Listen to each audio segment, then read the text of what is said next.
গাজার বুকে চলছে ভয়াবহ ধ্বংসযজ্ঞ। দীর্ঘ ২২ মাস ধরে ইসরায়েলের লাগাতার আগ্রাসনে মৃত্যুপুরীতে পরিণত হয়েছে অবরুদ্ধ এই উপত্যকা।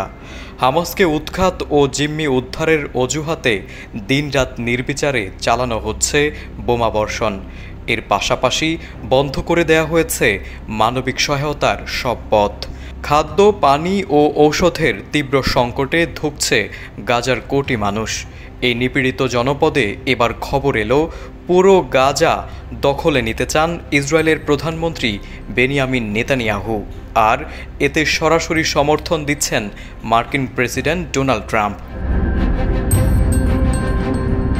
টাইমস অফ ইসরায়েলের এক প্রতিবেদনে জানা গেছে, নেতানিয়াহুর গাজা দখল পরিকল্পনায় যুক্তরাষ্ট্র কোনো বাধা দেবে না বলে সাফ জানিয়ে দিয়েছেন ট্রাম্প। সাংবাদিকদের প্রশ্নের জবাবে তিনি বলেন, পুরো গাজা দখল করা হবে কিনা তা একান্তই ইসরায়েলের ব্যাপার। যুক্তরাষ্ট্র এতে হস্তক্ষেপ করবে না।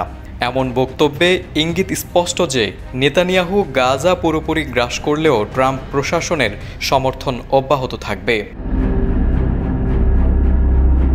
অন্যদিকে ইসরায়েলি সেনাবাহিনী এখন গাজার ৮৬% এলাকা সামরিক নিয়ন্ত্রণে রেখেছে।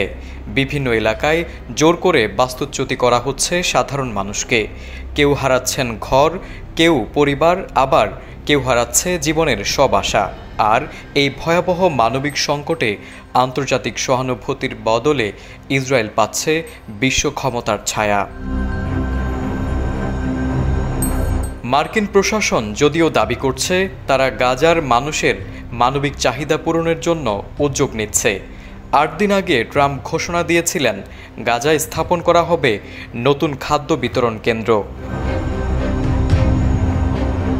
হোয়াইট হাউস থেকেও জানানো হয়েছিল শীঘ্রই ত্রাণ বিতরণের একটি পরিকল্পনা প্রকাশ করা হবে, কিন্তু বাস্তবে এখনও সেই পরিকল্পনার বাস্তবায়ন চোখে পড়েনি।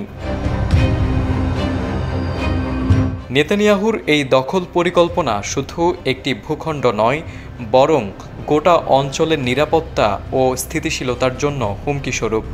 যদি গাজা পুরোপুরি দখল করে নেয় ইসরায়েল, তবে তা এক ভয়ানক আগুনের খেলা শুরু করবে, যার প্রভাব ছড়িয়ে পড়বে মধ্যপ্রাচ্য জুড়ে। আর এই খেলায় প্রধান পৃষ্ঠপোষক যদি হয় যুক্তরাষ্ট্র, তাহলে আন্তর্জাতিক আইন ও মানবাধিকারের ভবিষ্যতও অনিশ্চিত হয়ে পড়বে বলে মনে করছেন বিশ্লেষকরা। তারেক আজিজ, এটিএন বাংলা।